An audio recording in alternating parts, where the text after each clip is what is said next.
Welcome to this very special edition of the KJ Masterclass Live, the show which ensures that you profit from your time spent here with experts, either through their industry insights, information, or simply learning from them. And today we have with us Tom Elliott. He is a presentation coach, corporate performer, and we'll learn about his Showman to Speaker framework, how he helps founders and professionals overcome stage fear, command attention, and connect with authenticity, how one can transform nervous energy into powerful presence and make every word count. Welcome to the show, Tom. AJ, it's my pleasure. Thank you for having me. You're welcome. Welcome to the show, Tom. Welcome to India in this online form. And I'm sure not just in India, but a lot of people across the globe will benefit from what we are going to talk right now. We'll be talking about how one can speak boldly and lead with confidence. We'll talk about all this. But before that, let's talk a bit about your background, your journey, your story, so that the audience knows who they are listening to. Yeah, absolutely. So it all started for me when I was about 14. I was at school and I was learning, at the time I was learning about ventriloquism. You know, the thing with puppets when you make them talk without moving your lips. I don't do that anymore, but it was a part of what I did back then. And I met a friend who did magic and did card tricks. And together we set up this little, it wasn't really a business. We only charged £30, but we did kids' parties all around the area in which I live in the UK. And we only charged £30. We split it between us. It wasn't the most profitable of enterprises, but it was a lot of fun. And we learned our skills and developed a bit of stagecraft, I guess. And then it bring us to now. So I'm now like full-time as a corporate event host and comedy magician. So I'm doing like award ceremonies and galas and annual dinners and conferences, a little bit of entertaining, making people laugh, doing a few tricks, but then hosting the day as well. And I guess the kind of showman to speaker coaching program is taking everything I've learned as someone in the arts, in the performing arts, and trying to transfer that to help people make kind of better keynote presentations, to give better upfront presentations in whatever context that is. Absolutely, absolutely, Tom. So how do you do it, and why would leaders come to you? What is your differentiator than other coaches and all? And already speakers, these people are already leading teams. We assume that they should be speaking well. So I want to understand from that point of view for the audience. Sure. And so here's the thing. So you're right. The public speaking coaching market is absolutely packed full of people training public speakers. And they do a great job. There's lots of great advice out there, lots of great coaching. I think where I'm coming from, I want to begin to change the tide a little bit in terms of what keynote speaking or what presentations generally look like. They're becoming a little bit repetitive. They all do the same thing. And I want to bring, I think, comedians and those in the arts. If you look at, I highlight comedians because I think there's particular strength in this to say that I think comedians are some of the best communicators that we have because what they do is they're able to not only capture the attention of an audience, but then maintain it all the way through for maybe 90 minutes or so for a show, and then still have them laughing big time at the end. Now, I'm not sure if we can say the same for a keynote speaker at a conference doing a 90-minute presentation, whether that keynote speaker, however good they are, would have the audience kind of engrossed from the minute they step on stage to the minute they leave. There probably are some really good speakers out there. I've seen them. But what I want to do is take what we can learn from comedians, from people in the arts, and how can we apply some of that to keynote speaking, whether it's speaking for TED conference or TEDx, or whether it's your own conference or a large staff team, whatever it might be. How can we learn from the arts, and can we rethink and can we reframe the corporate speaking world to be a bit more engaging, a bit more interesting than just yet another corporate speaker? Absolutely. So let's understand it this way. Tom, you talk about what is lacking. What is lacking in the corporate speaking world as this industry rises and the expectations of all speakers also rising in terms of money. I see some of these platforms there, some of the speakers do put out their rate card, and you'll know that it commands some of these people want to have a lot of money. So help us understand, where is it that the gap is, that people need to understand things better from your point of view, obviously. Sure. So here's the thing. I think one of the things that happens when people start in the speaking world is that they suddenly kind of put on this persona, that they suddenly become this, I am now a speaker, and therefore I must become this character. Now, if you go back to the comedy world or the arts world, actors and comedians might become a bit of a character in their show. So that's quite normal. But when I started comedy, what I realized was that actually the strength it really comes down to is, can I be myself on stage? Can I be authentic to myself and not be a character act of any sort? But can I be authentic? And I started to kind of work this out. And as a keynote speaker, you want to be authentic. Really, what you don't want is to give a keynote presentation, the audience love you, and then they sign up to work with you at the end and feel like you're a different person altogether. So here's what I say. What I did is I started to take myself onto stage in my comedy act, but I knew that just day to day that wasn't going to transfer. So what it needed is for me to kind of turn up the notch. So here's what I say to people that I'm coaching. I say to them, look, think about what were the characteristics, compliments that you were given when you were young, and that you might still be given. So all the way through my life, and when I say this, don't get me wrong, I'm a human being, right? But when all the way through my life, people have said to me, Tom, you're energetic, you're positive, you're kind of a cheerful kind of guy, right? Now, as I said, I'm a human being, but those compliments speak into what people see in me and what they like ultimately about me. So I say to people, what is it for you? What is it that people have said to you? They might say, oh, you're a brilliant storyteller, or I love hearing the stories you tell. Or it might be that you're so wise and you come across so caring and compassionate, or whatever it might be.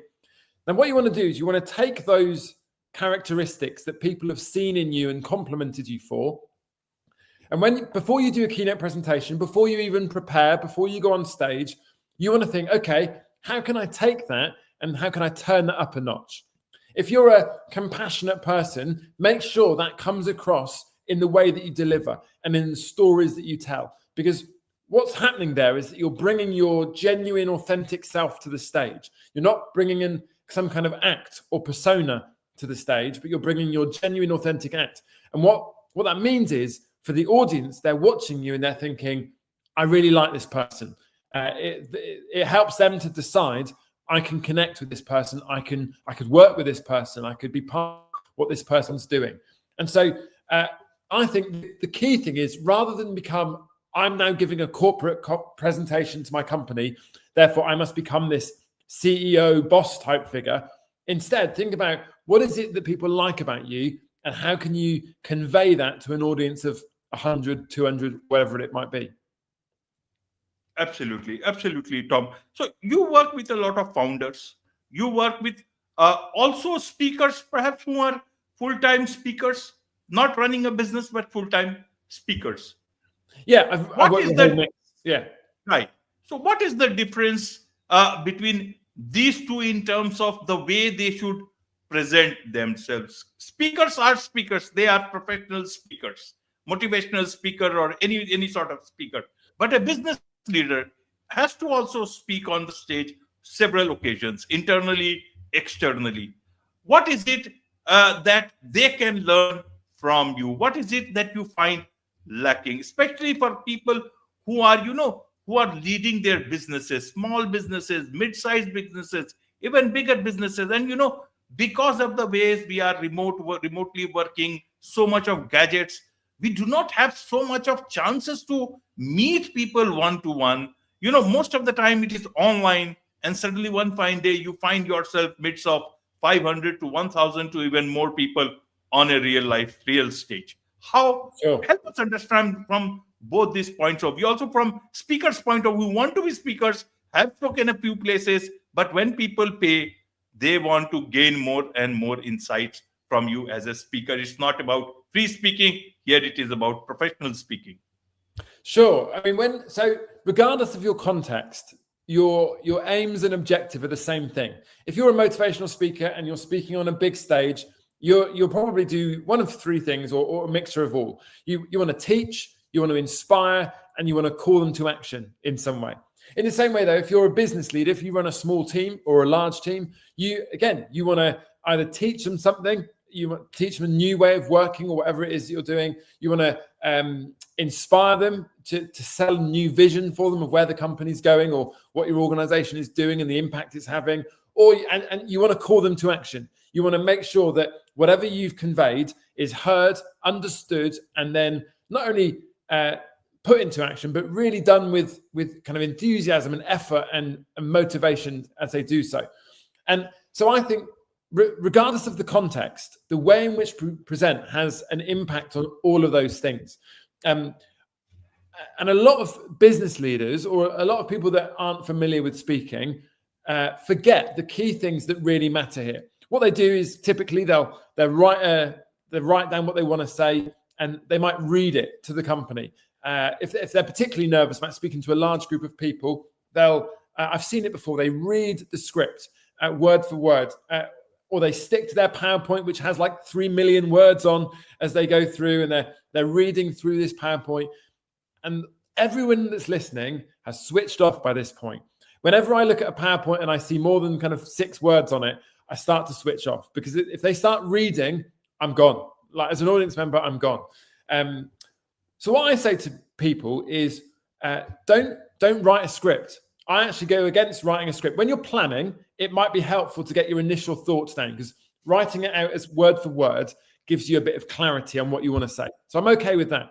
But as you prepare, as you go through the preparation process, I think we need to abandon the script. With that script needs to go from kind of full on word for word down to key phrases, down to bullet points, down to words, down to kind of key segments, right? And what needs to happen is, instead of memorizing the script, we need to internalize the content, because there's no point if you memorize something, or if you're trying to follow a script in front of you. What happens is, if you stumble over a word, if you forget one sentence, if you trip over, or if you can't find your place, you start to panic. And the minute you start to panic, it disrupts everything, and the audience loses that confidence in you. I would say this: the energy that you bring and the confidence that you bring to the front is the same energy and the confidence that the audience will have in you and that they will bring to you. And so if you look nervous, if you look like you're not in control, if you look like you've messed up, the audience is going to feel awkward and not really sure what to do. They're going to switch off. So internalize the content. Well, what does that mean? Instead of memorizing it, what it means is that we run through that content, I'd say out loud and in our heads so many times, so that it sinks in and that we can have a conversation about it now, whatever the content is, and it would be normal and natural, rather than thinking, oh man, I've got to remember how I phrased it. Or if you do your preparation well enough, the key phrases that you need to be mindful of how you say, if you're in a particular industry and you're thinking, I need to be mindful of how I say it and the phrase I use or whatever, then all of that will come naturally if you've done the prep. But what we need to do is make sure that all of our content is in here rather than in here, and it just spills out in a structured way, that we've thought about the structure, we've thought about the order and how we're going to say things, but it comes naturally rather than pre-prepared. I'm just going to read this mundane script that nobody really listens to. Absolutely, Tom. Well explained. Now, you talked about nervousness. I do understand. I also feel nervous about whatever I do. But to understand from your point of view, why do these speakers, these business leaders, what is it that generally makes them nervous? Because they are the boss. They know about, that is why they've been called. They lead their teams. They have things under their control. They know the facts. What is it then that can make them nervous? It's funny, isn't it? I always think nerves are a really odd thing because nervousness is the very thing that's going to make you slip up, which is what you're nervous about in the first place. It's nervousness that's going to cause you to forget things. It's nervousness that's going to cause you to stumble. It's nervousness that's going to kind of get you all anxious and worried. And yet, those are the very things that you're trying to avoid because you're nervous about those things. So it's a bit of a catch-22 cycle, isn't it? If you're nervous, you're more likely to make mistakes. But if you're not nervous, then you're probably not going to make. So it's a bit of a circle, and you can get trapped in it a bit. Nerves aren't necessarily a bad thing, okay? Nerves keep you focused on what you're doing. What we've got to be mindful of is when that nervousness begins to take over and is out of control. So I always say the internalize, don't memorize plays a big part in this, because we're not nervous about this conversation because you know what you're talking about and I know what I'm talking about.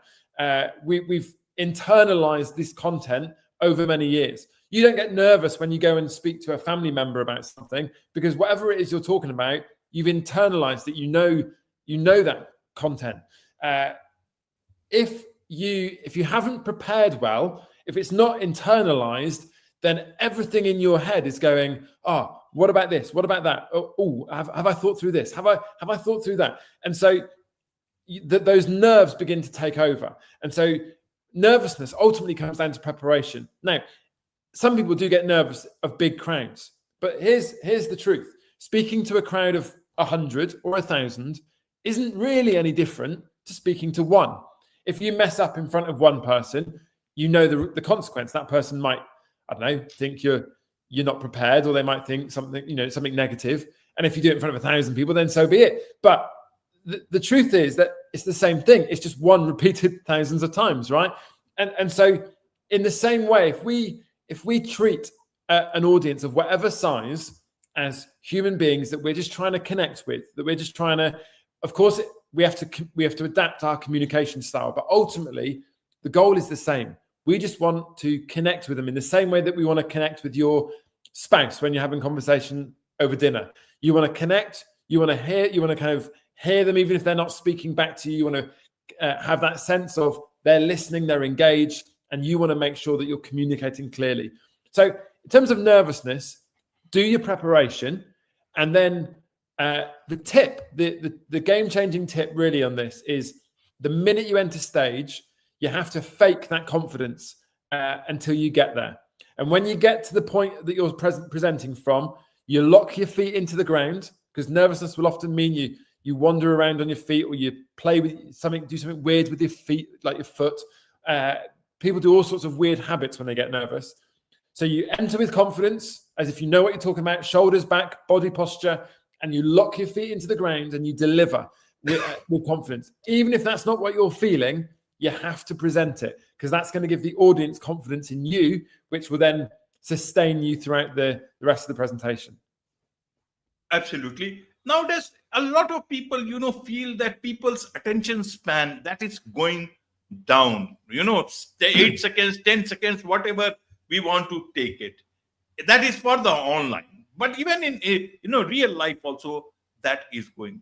Should speakers keep that in mind, prepare everything with that in mind, or should they just leave it out of the way and they should focus on what exactly is their message, what is the value that they want to deliver? If they focus on that, they forget about this. If they focus on this, then that thing is left behind. What is the best way to calibrate this part of today's life? Sure. So let me tell you a story. So years and years ago, when I first started, I was exploring the idea of street entertainment. So we call it busking here in the UK. So if you go to London and you go to Covent Garden, you'll have entertainers on the street trying to draw a crowd that they then entertain you for 10 minutes, and then they ask for money at the end. So they might have a hat, and tourists and people that come into London will come and put money in the hat, £5 notes, £10 notes, some of them.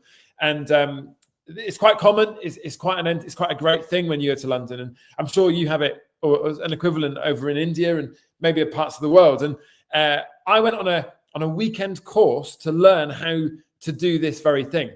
And at the time, I was doing a straitjacket escape. Now, I don't know if you've seen a straitjacket. It was a regulation straitjacket, and it's a leather jacket that would go on me backwards and then be straps done up at the back. And then my arms would be strapped, and then be a strap that goes under my legs and then comes round near the back and does the strap up. And what I would do, I would escape from this straitjacket. Now, this AJ was brilliant at attracting a crowd. If you can imagine, the minute I put that straitjacket on, everybody was going to stop because they wanted to see me, and they wanted to see me escape from that straitjacket. And I remember going on this course, and I planned to finish my 10-minute spot in the middle of the street. I planned to finish with this straitjacket escape because I knew that when I put it on, like 10 people would gather, 10, another 10, another 10, 10, another 10. And before you know it, I had a crowd of 50 or 60, maybe even more, gathering around to watch my performance. Now, but what would happen is I'd only ever get that crowd when I put that straitjacket on. So the first 5 minutes of my performance, I didn't have very many people. And so the tutor of this course said to me, Tom, he said, right, here's a tip. At the very beginning of your set, at the very beginning of your 10 minutes, use the straitjacket, shout about it, wave it in the air, tell people about it, that today you're going to be doing a live straitjacket escape here on the streets of Wales, right? That's where we were. And he said, what happens is if you then keep referring to that straitjacket all the way through your 10 minutes, by the end, you'll have people gathered round. And so I did.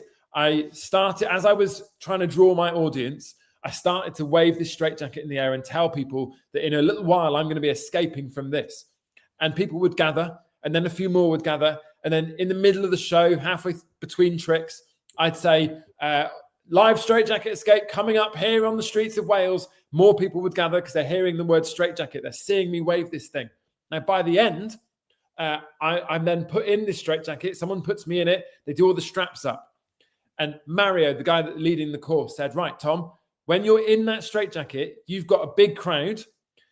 He said, you want to start talking now because it's going to gather more people. The longer you talk, the more people will gather. And then he said, Tom, this is the moment that you should ask for money because no one's going to leave until you've escaped. And so I did my ask for money at this point, and people would begin to put money in the hat.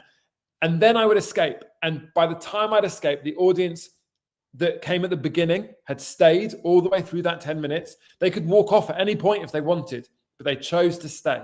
And I'd had a bigger crowd because new people had joined all the way through that 10 minutes because of this straitjacket. Okay, so let me bring that to the point. So you're a keynote speaker. You're speaking to a big company.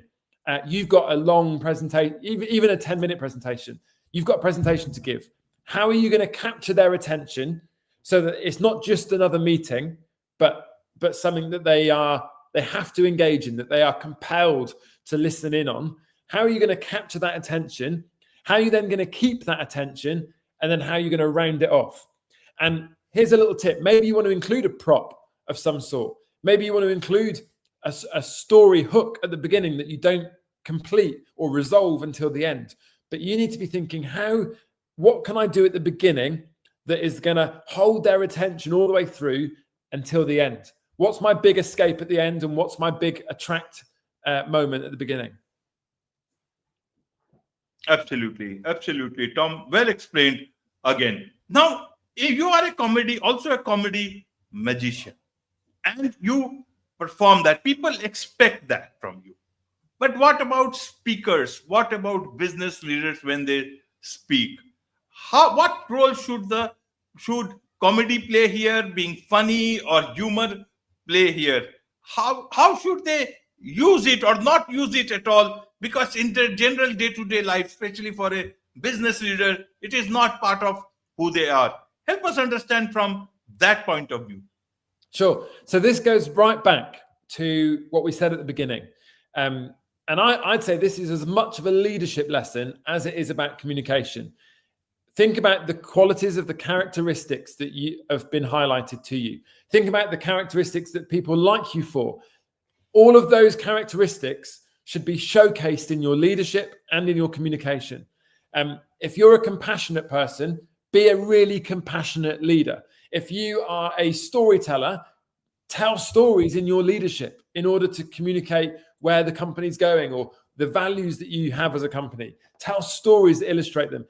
If you are a humorous person that likes to make people laugh, use humor in your leadership. Of course, there comes a time when leaders have to be mindful of that, and they have to be careful about the humor they use, and they have to sometimes have difficult conversations. I get all of that, but use the humor if it's you.